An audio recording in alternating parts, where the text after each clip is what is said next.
las semanas convulsionadas en Bolivia como que empezaron a tener cierta normalidad. ¿Por qué? Porque intervino el ejército en las rutas que estaban bloqueadas en varios lugares del país.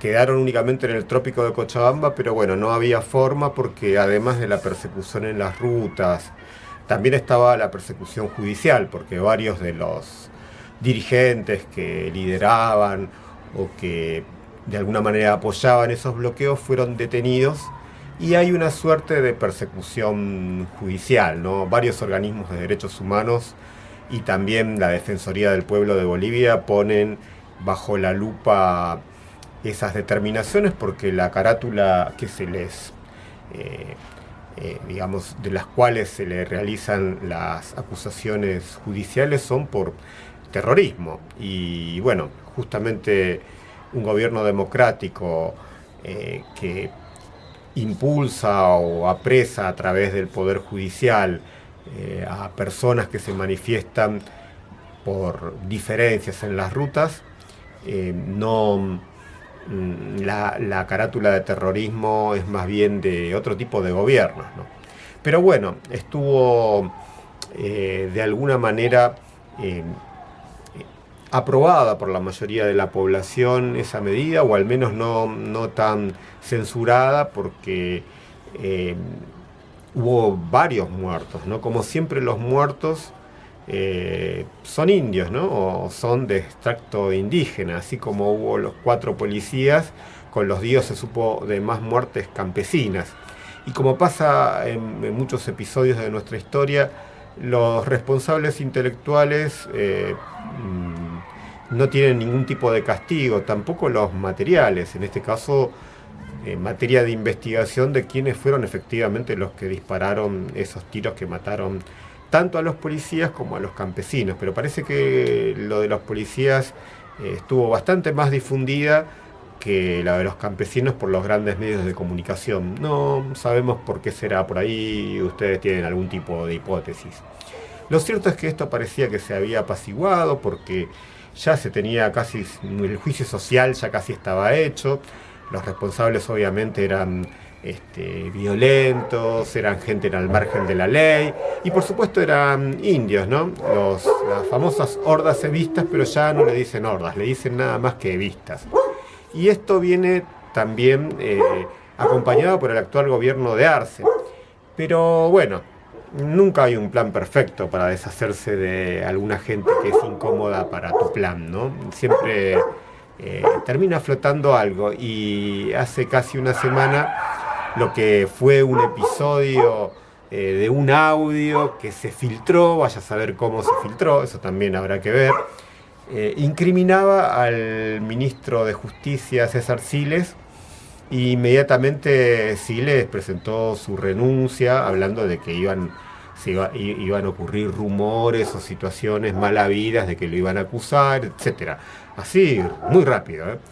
Y lo reemplazó su viceministra, a la cual el presidente le encomendó que siguiera con la tarea. Ahora, lo que quedó expuesto de este caso que se llama consorcio y que se disparó por unos audios es que al parecer había un contubernio, había una suerte de arreglo entre el ministro de Justicia y gente de la vocalía del del Tribunal Supremo de Justicia de La Paz y Noel Córdoba, que cuando fueron a investigarlo a su oficina le agarró extrañamente un ACV, como muchos de los presos que tienen condiciones mejores que los presos comunes, ¿no? Bueno, la persona que primero habló fue al que supuestamente fue presionado para que tome esta determinación. Para contarlo brevemente cómo es este modus operandi, un ciudadano común, un día miércoles agarra y dice, bueno, yo acusa a esta, en este caso la que se querían llevar puesto era una jueza del Tribunal Supremo de Justicia recientemente elegida. Recuerden que digamos, la elección judicial que tanto se ponderaba en Bolivia, se realizó parcialmente.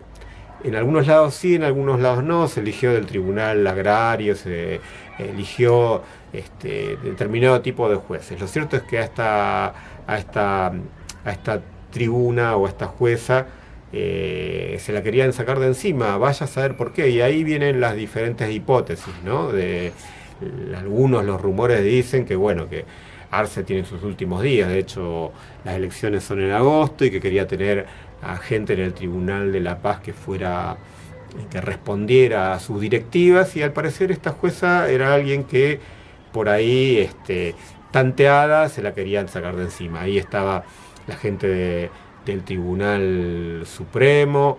En los audios se dice, se lo escucha supuestamente al ex ministro ahora de Justicia y detenido por esta causa, diciendo que ellos tienen formas de llevar adelante contactos con el Tribunal Supremo de Justicia, con la Fiscalía, con el Tribunal Constitucional Plurinacional. Y ahí es el tema, ¿no? Porque si bien empezó a destaparse una bomba, porque si surgió este caso no debe haber sido el único ni el primero. Entonces, muchas de estas decisiones que se llevaron adelante pudieron responder, porque ustedes recuerdan, ¿no? Hace poco más de un mes, más o menos, hubo una jueza que fue detenida por haber beneficiado en su veredicto al que se quería candidatear, a Evo Morales. Evo Morales mismo había acusado de este tipo de prevaricatos al ahora exministro de Justicia. Bueno, el ministro de Justicia declaró, su abogado dijo que, bueno, que la prueba puede ser tranquilamente amañada. Con esto de la inteligencia artificial, ustedes saben que puede hacerse cualquier audio, pero está el testimonio de vocal Lea Plaza del municipio de Coroico de La Paz, que lo incrimina directamente y que de alguna manera dejó expuesto algo que resonó en todo el poder judicial de Bolivia, y de alguna manera le da la derecha a las acusaciones de Evo Morales de cómo manejan la justicia. De hecho, los llamados autoprorrogados, los jueces del Tribunal Constitucional Plurinacional y otras instancias de la justicia determinaron que Arce se quede con la sigla del MAS, determinaron la interpretación de que Evo no podía volver a ser el candidato porque, según interpretan ellos en la Constitución, no puede ser más de una vez un ciudadano boliviano presidente, ni en forma continua ni en forma discontinua. Bueno, esto va a dar para varias semanas, pero el daño o la duda de cómo se maneja la justicia boliviana ya está instalada en la sociedad. Lo cierto es que van a haber elecciones en poco más de un mes, y si esta es la justicia que determinó quiénes van a ser candidatos y quiénes no, bueno, las bases de la justicia, uno de los poderes del Estado, están bastante en duda de su competencia y de su idoneidad.